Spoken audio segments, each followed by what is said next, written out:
Assalamualaikum warahmatullahi wabarakatuh. Alhamdulillah, assalatu wassalamu ala rasulillah. La hawla wa la quwwata illa billah. Sungguh bagi saya sangat mencengangkan sekali manakala ada intelektual berpikir mundur,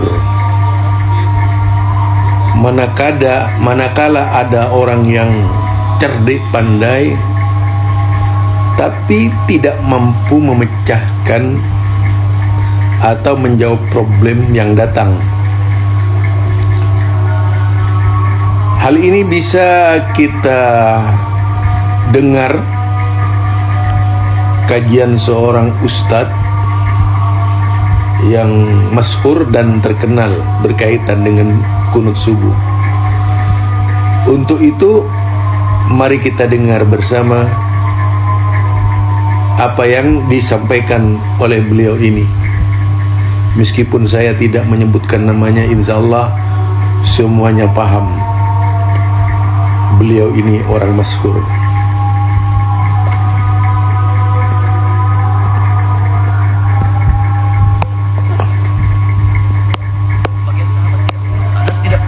Ibnu Umar kemudian kunut, dua-duanya sahabat. Turun ke bawahnya, kemudian ada yang praktekkan, ada yang tidak. Imam Abu Hanifah tidak kunut, Imam Malik kunut, kunutnya sir sebelum ruku. Imam Syafi'i kunut, kunutnya jahar ba'da ruku. Imam Abu Hanifah, Imam Ahmad bin Hanbal ngambil tengah-tengah, kunutnya nazilah saja. Nazilah beliau kunut. Tapi satu dengan yang lain tidak ada pernah mengatakan itu yang kunut bid'ah, itu jangan sholat di belakang dia. Tidak ada.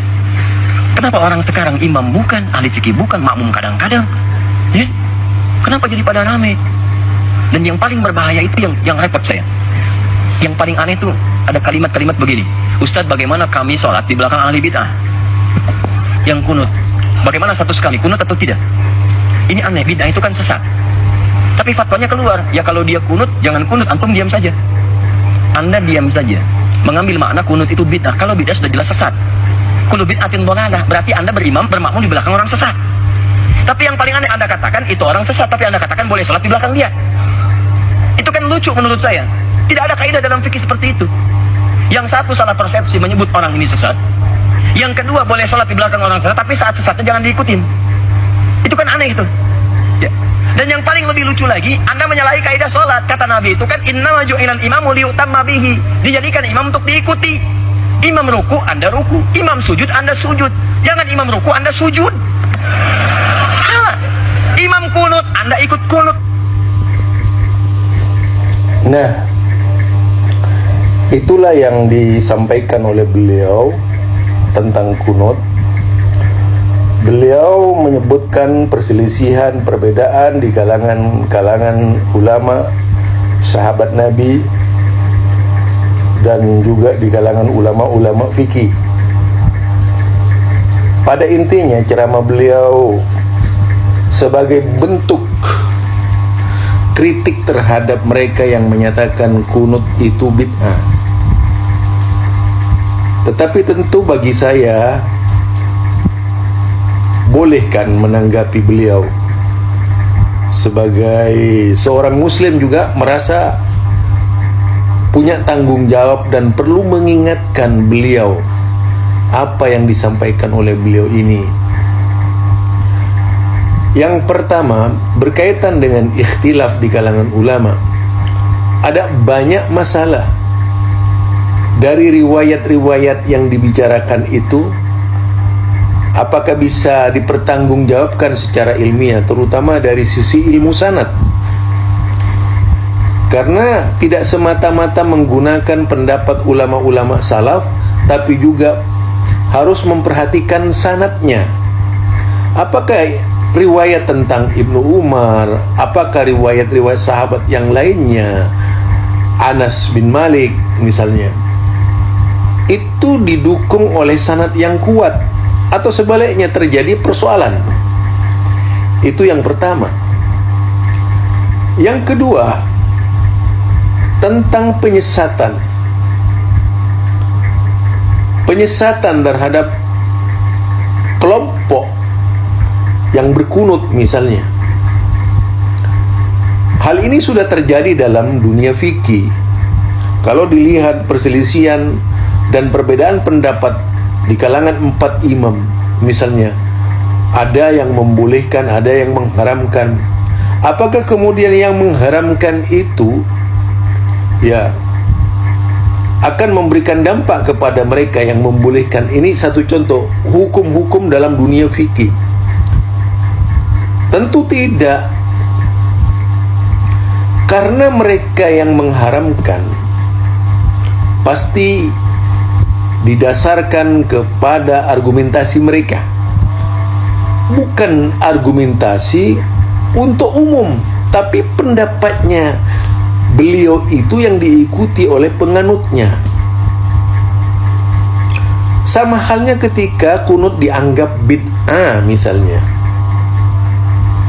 Tentu saja hukum bid'ah itu tidak jatuh karena sebab ada orang yang beranggapan sunnah misalnya. Sama halnya hukum sunnah tidak jatuh karena adanya orang yang beranggapan bid'ah. Lah, ini bisa kita lihat antara kelompok Muhammadiyah dan NU. NU mengatakan kunut itu sunnah. Muhammadiyah mengatakan hal itu tidak disyariatkan dan juga tidak dibenarkan. Ini NU dan Muhammadiyah meskipun tidak mengatakan bid'ah, dampaknya, pengaruhnya terhadap mereka yang mendengarkan keputusan Muhammadiyah ini seolah-olah apa yang diputuskan oleh Muhammadiyah bahwa kunut itu kalau dikerjakan menyebabkan seorang melanggar syariat karena tidak dibenarkan. Kalau tidak dibenarkan, ini mutlak saudara memberikan dampak negatif bagi mereka yang mengerjakannya. Tuh. Jadi ketika Imam Abu Hanifah mengatakan bid'ah, kemudian Imam Syafi'i mengatakan sunnah, itu boleh saja Imam Syafi'i berpikir itu sunnah sebagai bentuk bantahan kepada yang mengatakan bid'ah. Dan demikian juga boleh saja Imam Abu Hanifah mengatakan bid'ah sebagai bantahan terhadap orang yang mengatakan sunnah. Itu dunia fikih memang, karena akibat fikih. Jadi banyak cacat dan celahnya dalam pemahaman kunut. Kalau memang kunut itu bukan masalah, ya tentu para sahabat Nabi, ya para sahabat Nabi, kalau memang itu benar riwayatnya itu, para sahabat Nabi, para tabi'in, para imam 4, tidak mungkin kemudian terjadi silang sengketa pendapat. Nah, itu dari saya. Jadi itu perlu dipikirkan lebih jauh. Tidak semata-mata antum memutuskan bahwa ini salah gitu. Berpikirlah yang lebih cermat lagi, cerdas lagi. Kalau yang sebenarnya apa yang dilakukan oleh imam itu tidak jatuh, artinya ijtihad seseorang tidak bisa dikalahkan oleh ijtihad orang lain. Ketika seorang menghukumi itu dosa, misalnya ada orang menghukumi ini tidak dosa, suatu masalah misalnya, itu boleh saja terjadi dalam dunia fikih. Karena kita bisa banyak memberikan contoh dalam dunia fikih yang saling tindih antara pendapat yang satu dan pendapat yang lainnya. Tentu saja itu tidak mengurangi kedudukan dan kehormatan para ahli fikih, karena mereka sudah bekerja benar, bukan berkomentar. Demikian dari saya, Zulkarnain El-Maduri. Subhanakallahumma wa bihamdika asyhadu an la ilaha illa anta astaghfiruka wa atubu ilaik. Assalamualaikum warahmatullahi wabarakatuh. Yang kunut betul. ada Imam Syafi'i, ada Imam Malik kunutnya disirkan, ada Imam Ahmad kunutnya nazilah. Yang tidak kunut, ada dalilnya. Abu Hanifah praktekkan, dua-duanya benar. Yang salah, yang tidak salat subuh. Itu. Yang bismillah sir, ada. Bismillah jahar, ada 70 hadis dibagi 4. Yang jahar ada Bismillahirrahmanirrahim. Imam Syafi'i ngambil itu. Yang sir ada, Imam Ahmad praktekkan itu. Alhamdulillahi Rabbil Alamin. Dan yang nggak pakai basmalah ada Imam Malik, Imam Abu Hanifah praktekkan itu. Alhamdulillahi Rabbil Alamin. Ada 4 dibagi 4. Nabi pernah praktekkan. Cuman kenapa kemudian kita pilih satu? Karena mustahil mempraktekkan keempat-empatnya. Gak bisa. Oh, saya begitu mencintai Nabi, saya rindu banget dengan Nabi. Gak apa-apa, besok 4-empatnya saya praktekkan. Bismillahirrahmanirrahim. Bismillahirrahmanirrahim. Tidak dibaca sama sekali. Gak bisa. Pilih salah satu, itu yang kita ambil. Makanya Imam Syafi'i pilih jaharkan. Imam Abu Hanifah pilih nggak baca. Imam Malik langsung hamdalah. Ahmad bin Hanbal tengah-tengah. Udahlah, saya sirkan aja.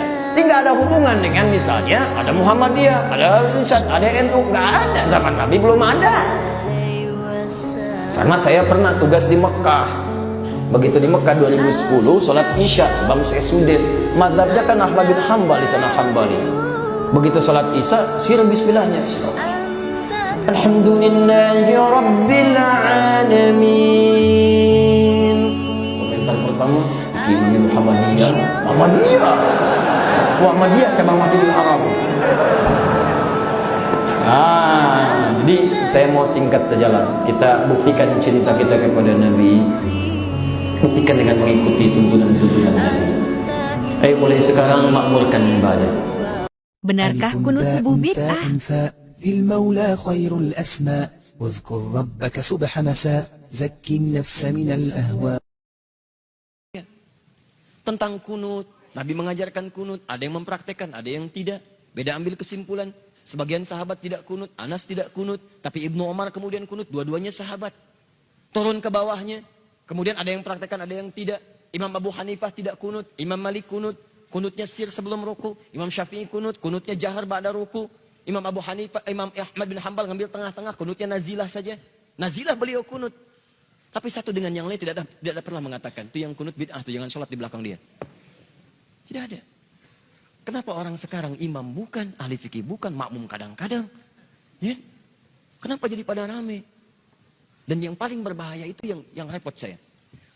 Yang paling aneh itu ada kalimat-kalimat begini. Ustadz, bagaimana kami sholat di belakang ahli bid'ah? Yang kunut. Bagaimana status kami, kunut atau tidak? Ini aneh, bid'ah itu kan sesat. Tapi fatwanya keluar, ya kalau dia kunut, jangan kunut, antum diam saja. Anda diam saja. Mengambil makna kunut itu bid'ah. Kalau bid'ah sudah jelas sesat. Kullu bid'atin dhalalah, berarti Anda bermakmum di belakang orang sesat. Tapi yang paling aneh Anda katakan, itu orang sesat, tapi Anda katakan boleh sholat di belakang dia.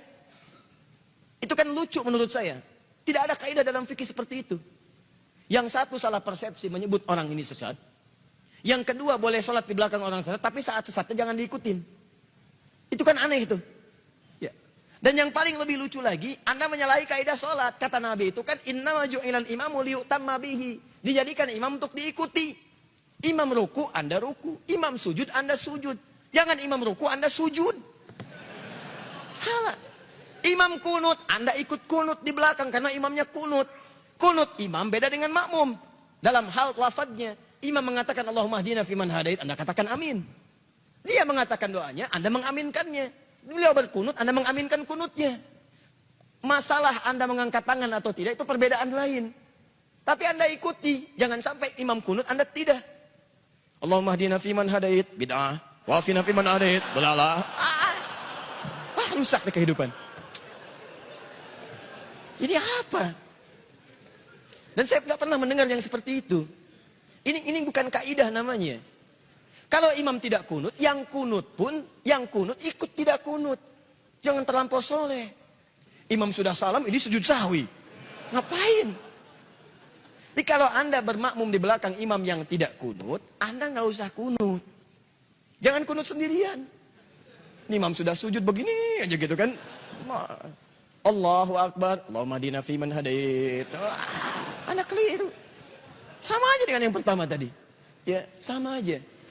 Nah, karena itu teman-teman sekalian, tempatkan sesuatu pada tempatnya yang baik. Kadang-kadang suka salah persepsi juga. Bahasa hadis, Anda harus pelajari dulu bahasanya. Kadang-kadang ada bahasa begini, kadzab. Dalam bahasa standar normal, kadzab itu dusta. Kadzib dusta, kadzab terus-terusan berdusta. Tapi Anda mesti tahu di bahasa dialek mana itu disebutkan. Bagi orang Hijaz, kalimat kadzib itu artinya khata, salah. Tiba-tiba Anda katakan dusta, tuh dusta tuh. Yang melibatkan di sini dusta. Kuntu bid'ah. Pengertian bid'ah menurut sahabat dalam persepsi ilmu hadis Anda perlu belajar lagi. Rahmukallah. Teman-teman sekalian, ingat baik-baik. Lihat prinsip ini ya. Sahabat itu akan mengamalkan apa yang disaksikan oleh mereka langsung dari Nabi jika mereka menyaksikannya. Perkara sahabat lain menyaksikan berbeda, itu dihormati oleh mereka, tapi mereka tetap akan mengamalkan apa yang dilihatnya. Contoh, Wa'il melihat Nabi sholat, turun pakai lutut dulu. Abu Hurairah melihat Nabi sholat, turun menggunakan telapak tangan dulu.